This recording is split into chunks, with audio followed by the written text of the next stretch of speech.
कि ये जो लूटते थे अंग्रेज ऊपर से नीचे तक, इसके लिए उन्होंने एक सिस्टम बनाया था जिसको वो हायरार्की कहते थे। और इस सिस्टम में कुछ अधिकारी हुआ करते थे लूटने में मदद करने के लिए। अंग्रेजों ने सबसे पहला अधिकारी जो बनाया इस देश में लूट में मदद करने के लिए, उस अधिकारी का नाम था कलेक्टर।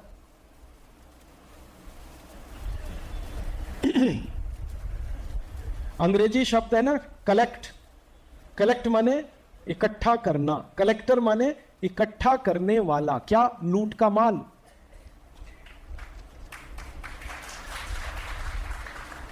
मैं आपको सच्ची बात बता रहा हूं, आपको हंसी आ रही है।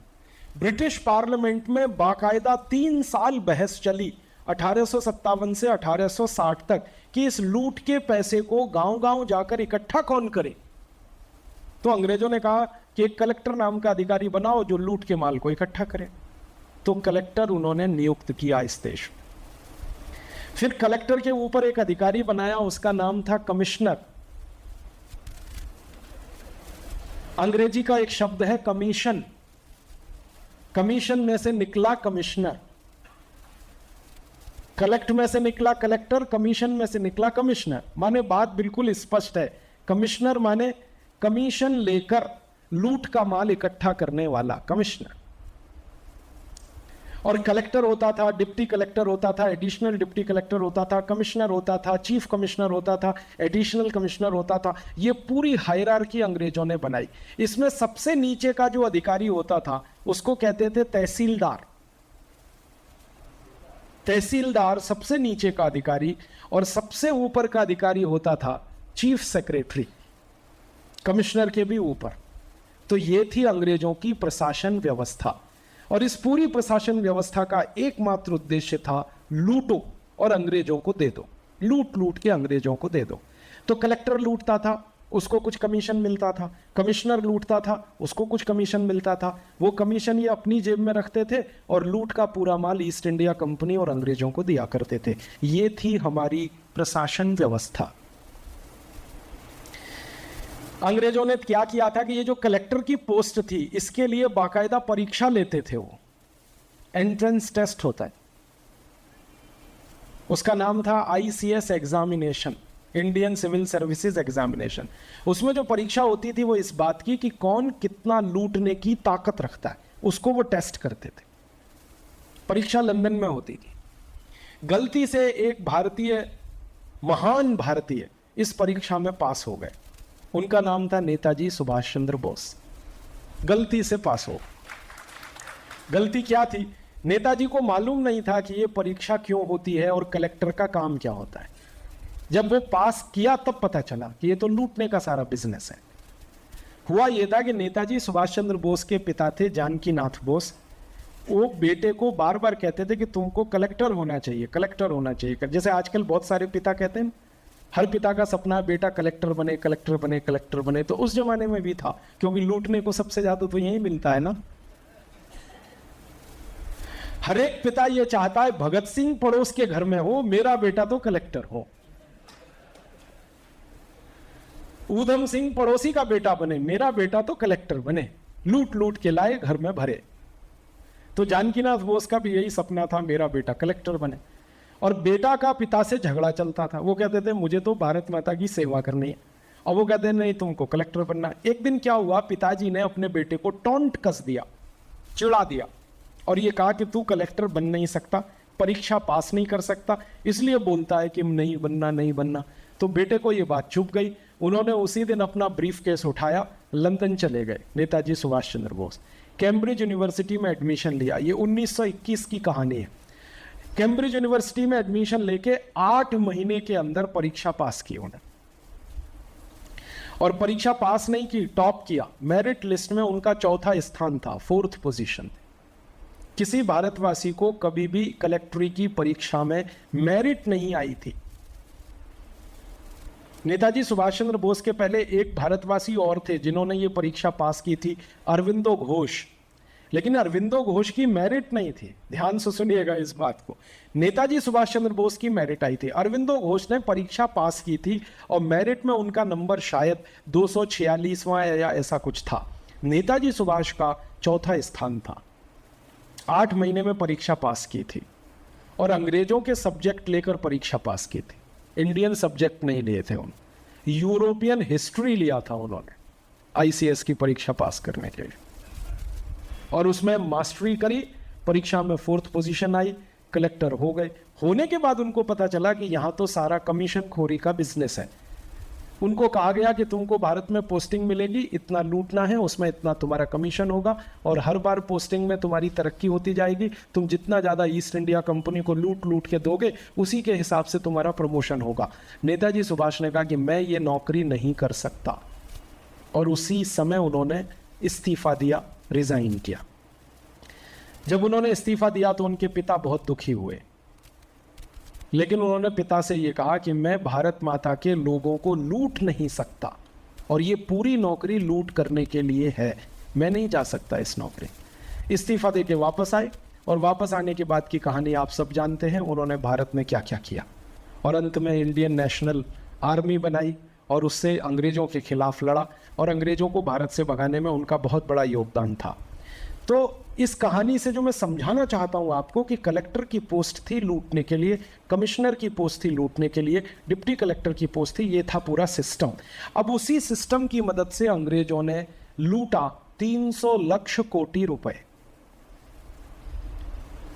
अब हुआ क्या, 15 अगस्त 1947 को अंग्रेज चले गए इस देश को छोड़कर। तब बहस हुई इस भारत में आजादी के समय कि ये अंग्रेजों ने जो लूटने के लिए सिस्टम बनाया, इसका क्या करें। ये जो कलेक्टर है इसका क्या करें, कमिश्नर का क्या करें, डिप्टी कलेक्टर का क्या करें, तहसीलदार का क्या करें, नायब तहसीलदार का क्या करें, एसडीएम का क्या करें। ये बहस हुई भारत में, और इस बहस को किया महात्मा गांधी ने। महात्मा गांधी उस समय के जीवित नेताओं में सबसे पहले व्यक्ति थे जिन्होंने ये कहा कि अंग्रेज जा रहे हैं 15 अगस्त 1947 को, तो अंग्रेजों के साथ ये जो सिस्टम है अंग्रेजों का लूटने का, इसको भी भारत से भगा दो। गांधी जी ने खुलेआम कहा हमें कलेक्टर नहीं चाहिए, हमें कमिश्नर नहीं चाहिए, हमें लूटना नहीं है अपने देश के लोगों को, इसलिए ये ब्यूरोक्रेसी को भारत से हटाओ। और गांधी जी ने इतने कठोर शब्दों में कहा कि अगर अंग्रेजों को रखना है तो भारत में मेहमान की तरह से रख लो, लेकिन अंग्रेजों का ये जो सिस्टम है, ये जो तंत्र है, इसको खत्म कर दो।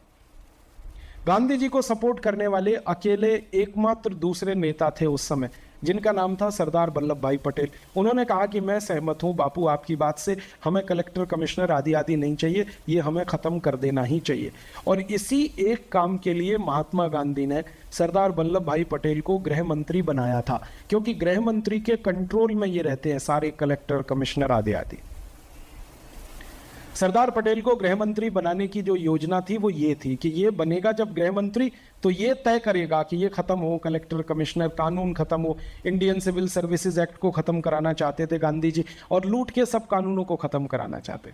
ये दो नेता एक बाजू में थे, सरदार पटेल और महात्मा गांधी, बाकी सारे नेता दूसरी बाजू में थे, और वो ये कहते थे कि हमें अंग्रेजों को ही भगाना है, उनका सिस्टम नहीं भगाना, सिस्टम तो रखना है, कलेक्टर भी रखना है, कमिश्नर भी रखना है। क्यों? बात सीधी सी है कि हम भी लूटेंगे इनकी मदद से। अगर ये कलेक्टर कमिश्नर ही भाग गए तो हम कैसे लूटेंगे फिर अंग्रेजों के जाने के बाद। ये था पूरा दर्शन। परिणाम क्या हुआ, गांधी जी की हत्या हो गई तो उनकी बात कहने वाले एक नेता कम हो गए। बाद में सरदार वल्लभ भाई पटेल को हार्ट अटैक आ गया 2 साल के बाद, गांधी जी के जाने के 2 साल के बाद सरदार पटेल चले गए। तो फिर इस देश में कोई नहीं बचा जो ये कहता हो कि ये कलेक्टर कमिश्नर वाली व्यवस्था हमें बदलनी है। परिणाम क्या हुआ, हमने अंग्रेजों को भगा दिया, अंग्रेजों की व्यवस्था को रख लिया। आज भी कलेक्टर है, आज भी कमिश्नर है, आज भी डिप्टी कलेक्टर है, आज भी डिप्टी कमिश्नर है, पूरी व्यवस्था वही की वही है। अब जो व्यवस्था अंग्रेजों ने लूट के लिए बनाई थी उसी व्यवस्था को हम चला रहे हैं, तो आज भी वो व्यवस्था लूट ही रही है और कुछ नहीं कर रही है। जब आप एक सिस्टम बनाते हैं तो आपके सामने उद्देश्य स्पष्ट होता है कि आप विकास करने के लिए सिस्टम बना रहे हैं या लूटने के लिए बना रहे हैं। अंग्रेजों का स्पष्ट उद्देश्य था भारत में विकास कुछ नहीं करना है, लूटना है। अब आपके मन में 2-3 प्रश्न आएंगे जो अक्सर लोग मुझे करते हैं, अगर अंग्रेजों को भारत का विकास नहीं करना था तो उन्होंने रेलवे क्यों बनाई? रेल तो अंग्रेजों ने बनाई इस देश में। आपको ब्रिटिश पार्लियामेंट की एक बहस का कोट सुनाता हूँ। ब्रिटिश पार्लियामेंट में बहस हो रही है और वो ये कह रहे हैं कि हमें इंग्लैंड में उद्योग बनाने हैं और इंग्लैंड में कच्चा माल कुछ नहीं होता, तो सारा कच्चा माल भारत से लाना है। उस कच्चे माल को भारत के गांव-गांव से लाने के लिए रेल की ज़रूरत पड़ेगी, इसलिए अंग्रेजों ने रेल बनाई। वो आपकी सुविधा के लिए नहीं बनाई, रॉ मटेरियल इकट्ठा करने के लिए रेल बनाई। और सबसे पहली रेलवे लाइन कौन सी थी मालूम है? अहमदाबाद से मुंबई। पहले ठाणा से मुंबई बनी, उसके थोड़े ही दिन के बाद अहमदाबाद से मुंबई। और अहमदाबाद मुंबई का पूरा बेल्ट अगर आप ध्यान से देखो तो ये कॉटन का बेल्ट है। कापूस सबसे अच्छा इसी बेल्ट में होता है। तो अंग्रेजों को रेलवे डिब्बों में भर भर के कापूस लंदन लेके जाना होता था। तो मालगाड़ी में कापूस भरा जाता था, मुंबई में उतरता था, मुंबई में पानी के जहाज में वो कापूस भरता था, लंदन जाता था। तब लंदन की टेक्सटाइल इंडस्ट्री चलती थी, इसके लिए रेल बनाई थी। बाद में क्या हुआ? पहले गुड्स ट्रेन चलाई, फिर उन्होंने पैसेंजर ट्रेन चलाई। पैसेंजर ट्रेन का उद्देश्य ये था कि भारत में जहां जहां अंग्रेज लूटते थे वहां वहां अंग्रेजों के खिलाफ बगावत होती थी, लड़ाई होती थी, विद्रोह होता था। तो उस विद्रोह को दबाने के लिए, कुचलने के लिए, अंग्रेजों की आर्मी जल्दी से जल्दी पहुंच जाए, इसके लिए पैसेंजर ट्रेन चलाई हो।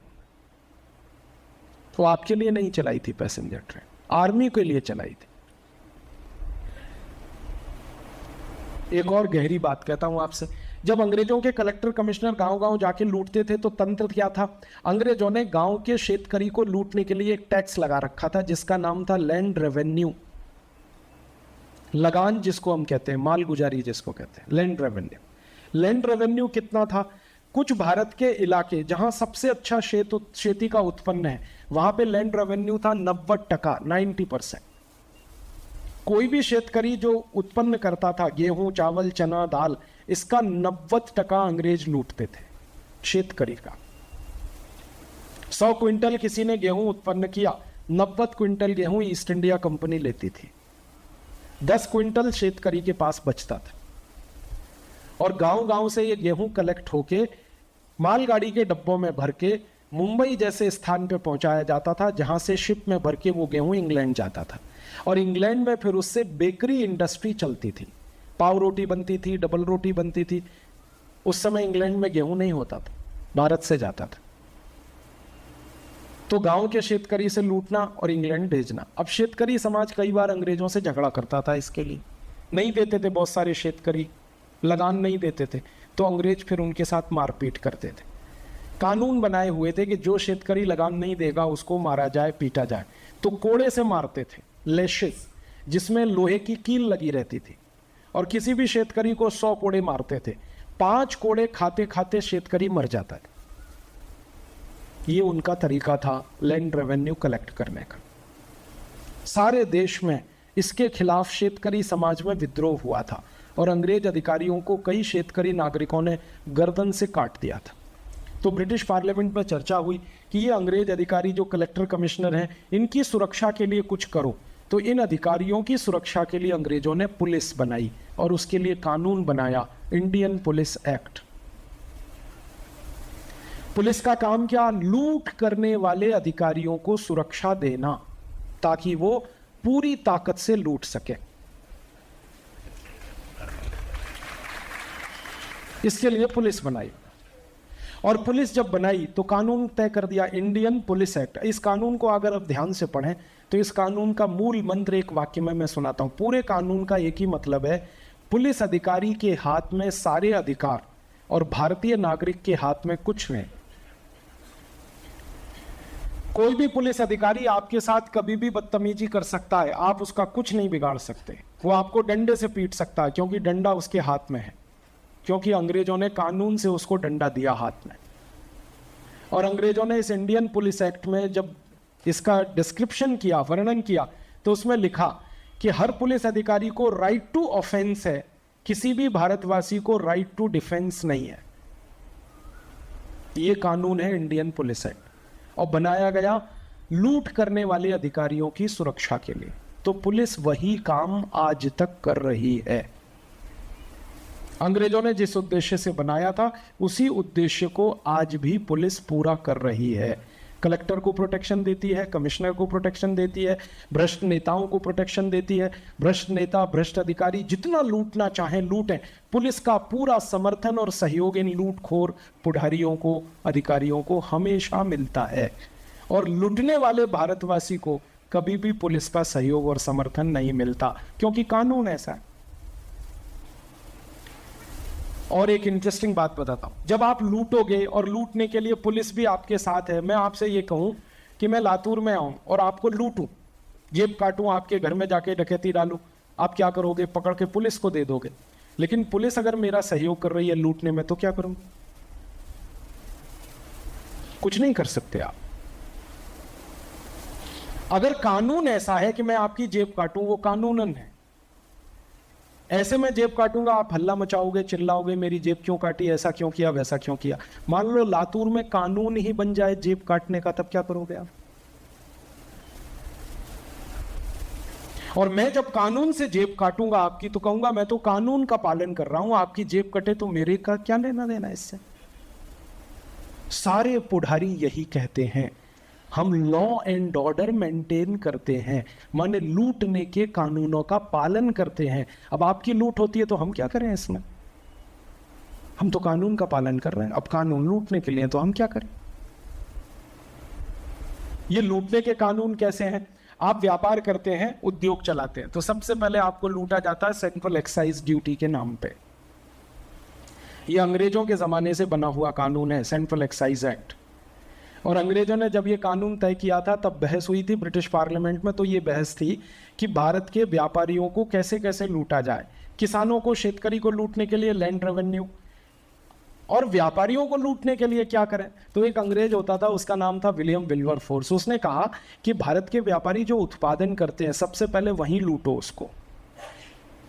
तो अंग्रेजों ने लगा दिया एक्साइज ड्यूटी। फिर बाद में उसी विल्बरफोर्स ने कहा कि भारत के व्यापारी जो बिक्री करते हैं फिर लूटो उनको बिक्री के समय। तो अंग्रेजों ने लगा दिया सेंट्रल सेल्स टैक्स। फिर विल्बरफोर्स ने कहा कि भारत के व्यापारी बिक्री करके जो मुनाफा कमाते हैं इस पे फिर लूटो इनको। तो अंग्रेजों ने लगा दिया इनकम टैक्स। फिर विल्बरफोर्स ने कहा कि भारत के व्यापारी कोई भी माल को एक गांव से दूसरे गांव लेके जाते हैं, तो गांव ले जा रहे हैं तो रास्ते में फिर लूटो इनको। तो अंग्रेजों ने लगाया टोल टैक्स और एक लगाया रोड टैक्स। दो अलग अलग लगाए, रोड टैक्स, टोल टैक्स। फिर विल्बरफोर्स ने कहा कि व्यापारी जब माल को लेके किसी गांव में घुसते हैं तो गांव के एंट्री पॉइंट पे फिर लूटो इनको। तो लगाया ऑक्ट्रॉय टैक्स। फिर विल्बरफोर्स ने कहा कि जिस गांव से माल लेके जाते हैं तो गांव से निकलते समय फिर लूटो, वो लगाया एग्जिट टैक्स। फिर उन्होंने कहा कि व्यापारी माल को बेचेंगे, कमाएंगे मुनाफा कमाएंगे तो इनकम टैक्स देंगे, लेकिन फिर भी पैसा उनके पास अगर बच गया तो उस पैसे से प्रॉपर्टी खरीदेंगे, तो फिर वहां लूटो इनको, तो प्रॉपर्टी टैक्स। फिर अंग्रेजों ने तय किया कि कोई भी व्यापारी, उद्योगपति पैसा कमाएगा, मुनाफा करेगा तो घर बनाएगा, तो घर के नाम पे फिर लूटो इनको, हाउस टैक्स। घर की जमीन खरीदेगा तो जमीन खरीदते समय फिर लूटो, स्टाम्प ड्यूटी। 23 तरह से व्यापारियों को लूटने के लिए अंग्रेजों ने टैक्स सिस्टम लाया, 23 तरह से। माने अंग्रेजों ने income tax, central excise duty, toll tax, road tax, municipal corporation tax, property tax, stamp tax, ये सब मिलाकर 23 तरह के टैक्स लगाए व्यापारियों को लूटने के लिए, और शेतकरी को लूटने के लिए लैंड रेवेन्यू। अब 1947 में महात्मा गांधी ने कहा कि ये जितने टैक्स अंग्रेजों ने लगाए थे ये सब खत्म करो। गांधी जी बार बार ये कहते थे, अंग्रेजों की व्यवस्था को खत्म करो, ये नहीं चाहिए हमें, क्योंकि अंग्रेजों ने लूटने के लिए ये व्यवस्था चलाई। लेकिन महात्मा गांधी का दुर्भाग्य ये था कि वो सब खत्म करने से पहले उनको मार डाला। अगर वो जिंदा रहते तो ये लड़ाई हमें नहीं लड़नी पड़ती, भारत स्वाभिमान नहीं करना पड़ता, वो गांधी जी खुद ही कर जाते ये काम, क्योंकि उनको समझता था कि ये सिस्टम अंग्रेजों ने बनाया है लूटने के लिए। अब हमारा दुख और दर्द यही है कि 15 अगस्त 1947 को जिस सिस्टम को उठा के फेंक देना चाहिए था, जला देना चाहिए था, उसको हमने ना फेंका ना जलाया, उसी सिस्टम को आगे बढ़ाया। अब वही सिस्टम चल रहा है और भारत को लूट रहा है। अब कितना लूट रहा है ये सिस्टम भारत को? अंग्रेजों ने तो 250 साल में 300 लाख कोटि रुपए लूटा था। आजादी के पिछले 63 साल में इस सिस्टम ने देश को अंग्रेजों से ज्यादा लूट लिया। अब होता क्या है कि पहले जहां गवर्नर जनरल होता था वहां भारत के पुढ़ारी हैं। इस समय कोई चीफ मिनिस्टर है, कोई प्राइम मिनिस्टर है, कोई फाइनेंस मिनिस्टर है, कोई कॉमर्स मिनिस्टर है। ये सब गवर्नर जनरल की ताकत वाले अधिकारी हैं जिनको हम पुढ़ारी कहते हैं, मंत्री कहते हैं। और उसके नीचे कमिश्नर, कलेक्टर की पूरी हायरार्की खड़ी है लूट में मदद करने के लिए। तो आज के जो काले अंग्रेज हैं जिनको हम पुढ़ारी कहते हैं, उनको मैं काला अंग्रेज कहता हूं, क्योंकि इन सब में आत्मा अंग्रेजों वाली ही है। ये देखने में भारतीय लगते हैं, कपड़े भी आपके जैसे मेरे जैसे पहनते हैं, आत्मा इनकी पूरी अंग्रेजों वाली है। आज के पुढ़ारी किसी भी मामले में रॉबर्ट क्लाइव से कम नहीं है। रॉबर्ट क्लाइव ने लूट का जो रिकॉर्ड बनाया, पुढ़ारियों ने वो रिकॉर्ड तोड़ना शुरू कर दिया है अभी।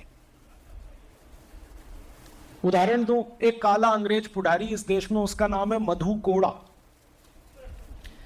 झारखंड में 2 साल के लिए मुख्यमंत्री बना वो। ये कहानी तो आपको मालूम है, मैं तो याद दिलाने के लिए सुना रहा हूं।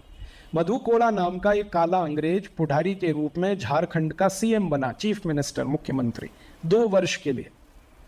और वो ऐसा सीएम था जो अपक्ष था, उसकी कोई पक्ष नहीं थी, निर्दलीय था, इंडिपेंडेंट था, चुन के आया और झारखंड के पुढ़ारियों ने मिलकर उसको सीएम बना दिया। ऐसा था। अब जिसकी पक्ष नहीं थी वो पुढ़ारी सीएम बन गया। उसने अंधाधुंध लूटा पूरे झारखंड का खजाना और उसने खुद ये कबूल किया है कि मैंने 5,600 कोटि रुपए लूटा 2 वर्ष में। 5,600 कोटि 2 वर्ष में। फिर उसको पूछा गया कि तुमने अकेले ने लूटा? उसने कहा मुझको जो समर्थन दे रहे थे उन्होंने भी लूटा है, मैं अकेला थोड़ी लूट सकता हूं। क्योंकि ध्यान रखना, लूट में ऊपर से नीचे तक हिस्सा होता है, तभी लूट हो सकती है, नहीं तो संभव नहीं है। तो उसने कहा जिन्होंने मुझे सपोर्ट किया उन्होंने भी लूटा, मैंने भी लूटा। तुम्हारा पैसा कहाँ है? तो उसने कहा स्विस बैंक में। तो मधु कोड़ा के कहने पर अधिकारी स्विट्जरलैंड गए, तो वहां मधु कोड़ा के 8 खाते मिले। 2 वर्ष जो मुख्यमंत्री रहा उसके स्विट्जरलैंड की बैंकों में 8 खाते हैं और उसमें 5,600 कोटि रुपए जमा हैं। और झारखंड भारत का सबसे गरीब राज्य है। अब भारत के सबसे गरीब राज्य में अपक्ष मुख्यमंत्री 2 साल में 5,600 कोटि लूट सकता है, तो भारत के सबसे श्रीमंत राज्य महाराष्ट्र में जो मुख्यमंत्री 10 साल रह चुके, उन्होंने 50,000 कोटि तो लूटा ही होगा। इससे तो कम सवाल ही नहीं। महाराष्ट्र भारत का सबसे श्रीमंत राज्य है, पर कैपिटा इनकम में भारत के सबसे पहले नंबर पर है। एक जमाना था कि भारत का सबसे श्रीमंत राज्य पंजाब था, लेकिन जो आतंकवाद घुस गया ना पंजाब में, तो पंजाब बहुत पीछे चला गया। अभी महाराष्ट्र सबसे ऊपर है। तो मैं तो महाराष्ट्र को सोच सोच के दुखी होता रहता हूं कि ये सबसे श्रीमंत राज्य में ऐसे कम से कम 10 पुढ़ारी हैं जो 2-2 बार मुख्यमंत्री रह चुके हैं। उन्होंने कितना लूट मचाई होगी, और वो सब पक्ष के हैं, अपक्ष नहीं है एक भी। सब पक्ष के। पक्ष वाला तो ज्यादा लूटेगा ना, अपक्ष वाला 5,600 कोटि लूटेगा 2 साल में, तो पक्ष वाला 2 साल में 10,000 कोटि तो लेने ही वाला है, ये तो पक्का है। तो मधु कोड़ा का जब बात समझ में आया तो हमने महाराष्ट्र के कुछ पुढ़ारियों की जन्म कुंडली बनाना शुरू किया। जन्म कुंडली वो नहीं राहु केतु वाली, वो हमको नहीं आती। हमने जन्म कुंडली वो बनाई है कि ये पुढ़ारी जब राजनीति में आया तो इसके घर में कितनी संपत्ति थी और राजनीति में आने के बाद कितनी हुई। तो बिना नाम लिए, क्योंकि परम पूजनीय स्वामी जी का आदेश नहीं है नाम लेने के लिए, इसलिए बिना नाम लिए कहूंगा, लेकिन आप इतने समझदार हैं, सब समझ जाएंगे। एक पुढ़ारी है जो 25 साल पहले घर में उसके टूटी साइकिल नहीं थी, महाराष्ट्र में 2 बार मुख्यमंत्री बना, केंद्र में कई बार मंत्री बना, आज भी है। आज उस पुढारी की 25 साल में संपत्ति 72,000 कोटी की हो चुकी है।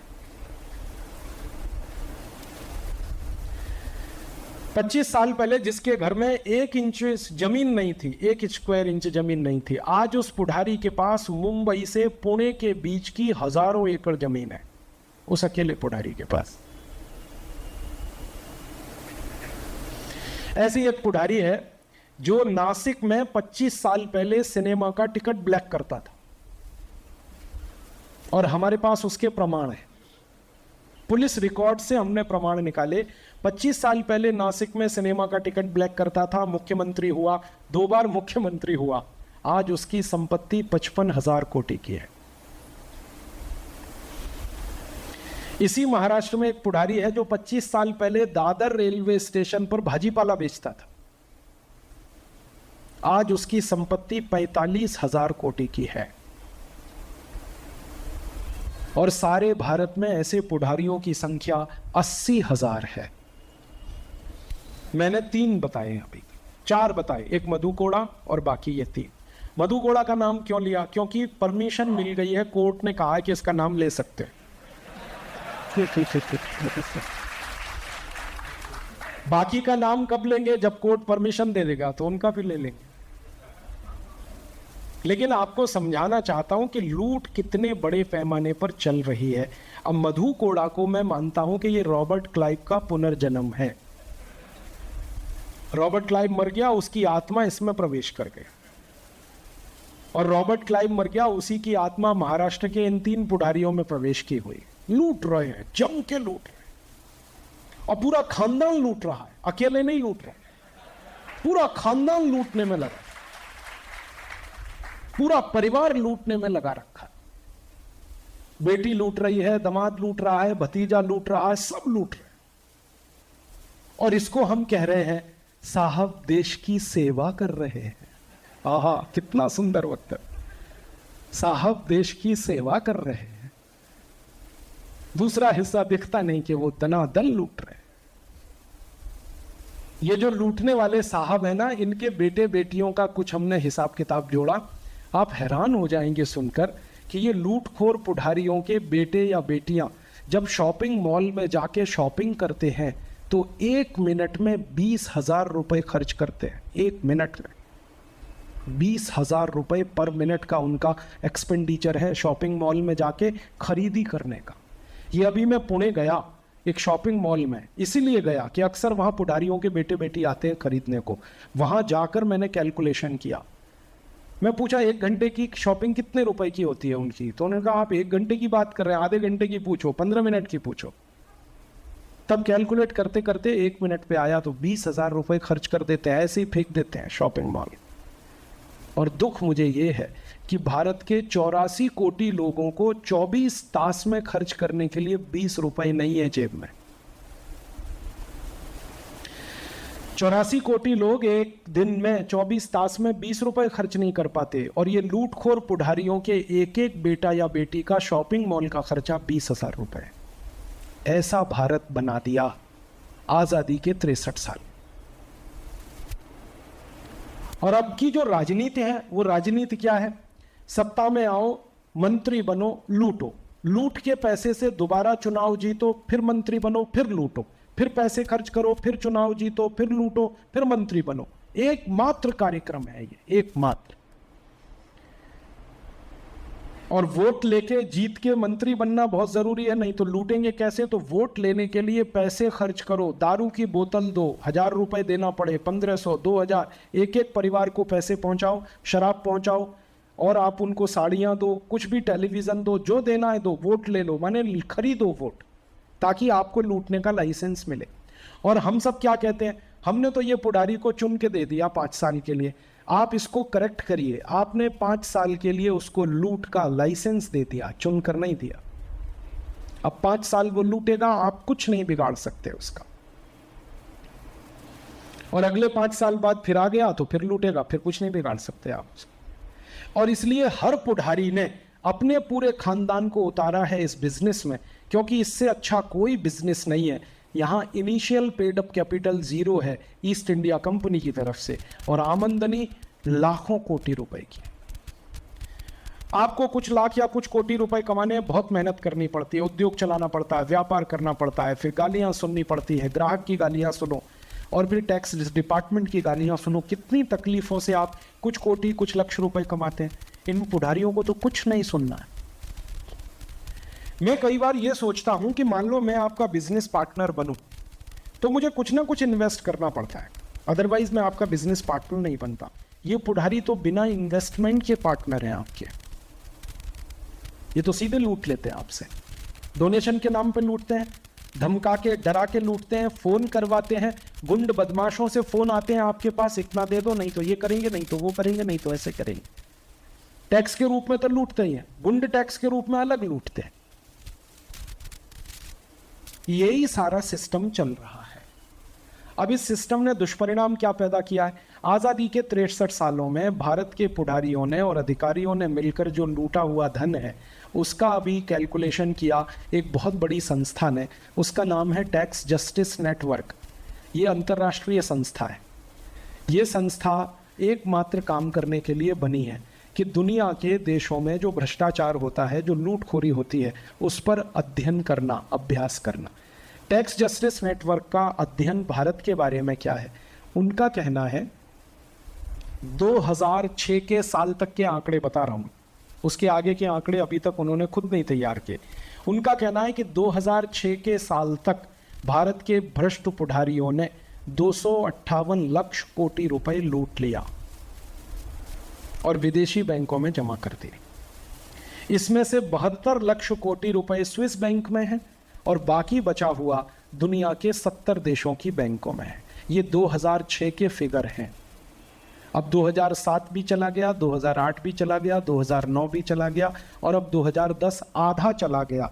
तो हमारा अनुमान है कि आज की तारीख तक लगभग 300 लाख कोटि रुपए पुढ़ारी और अधिकारियों ने लूटकर विदेशों में जमा कर दिया। अंग्रेजों ने 300 लाख कोटि रुपए लेने में 250 साल लगाए। इन काले अंग्रेजों ने 300 लाख कोटि रुपए लूटने में सिर्फ 63 साल लगाए, 63 इयर्स। तो ये तो अंग्रेजों के बाप है।